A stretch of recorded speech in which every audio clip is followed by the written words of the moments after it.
It's true. You don't change your voice. You do any of that other stuff. Exactly. You are who you are on video here. All right, we're at P.A.U.L Fest 2012, and in front of the camera is none other than TMOT, the Minister of Truth, Mr. Derrick Grayson, who has graced Through the Mirror with Larry Sinclair on several occasions, who gave a rousing speech and performed with your band, The Axis Experience. And guitarist extraordinaire Michael Jam Smith, the man who is responsible for introducing me to Ron Paul.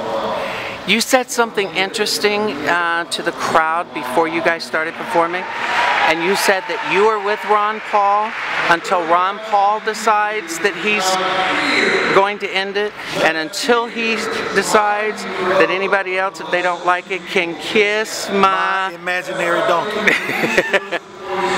It's interesting because some people here yesterday felt that some of the speakers were in essence putting another nail in Ron Paul's coffin before the convention.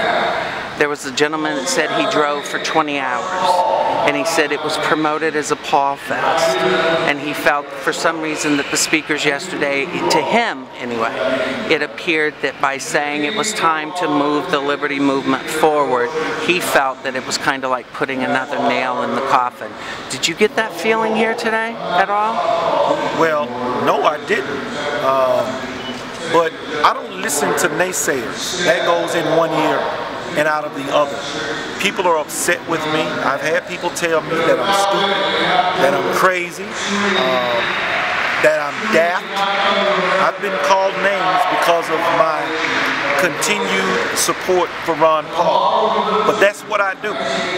When I dig in, I dig in. As long as Ron Paul says I'm fighting, or as long as Ron Paul says I cannot fight, I will not fight, I don't want to fight, or he's not dead or dying, I'm here for Ron Paul. Simple as that. No matter what happens. You said that some people call you crazy or stupid. I hope you don't mind me saying this, but I think what you are is committed, dedicated.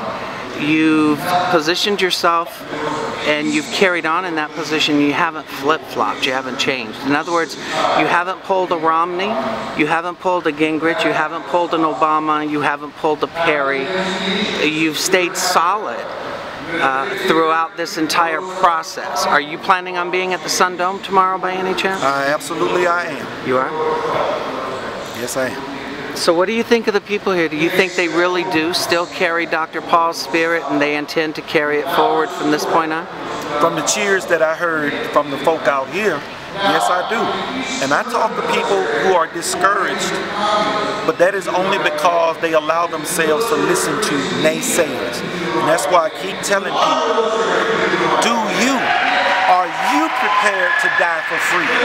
If you're not prepared to die for freedom and the only person you're looking to do the dying for you is Ron Paul, you're in the wrong movement. Go on over there and vote for Mitt Romney. Other than that, stand at post and pick up your weapon. Do your job. That was the one part about your comments before performing that even made chills go down my skin, where you said, are you prepared to fight for your Constitution? Are you prepared to shed your blood? And you put it metaphorically, but you also put it in a position, in a form that I think more people can understand. You're saying that basically the only blood you have to shed is the sweat to get your butt up and show up at the polls on November 6th. Is that a fair analysis? That is a fair analysis. Minister Grayson, also known as the Minister of Truth, thank you so much. Thank you, Larry. I enjoy talking to you every time we talk. And I got news for you. I told your wife when I took pictures, I needed pictures of the real star of the family. And she agreed. Thanks, Mr. Smith. Thank you, sir.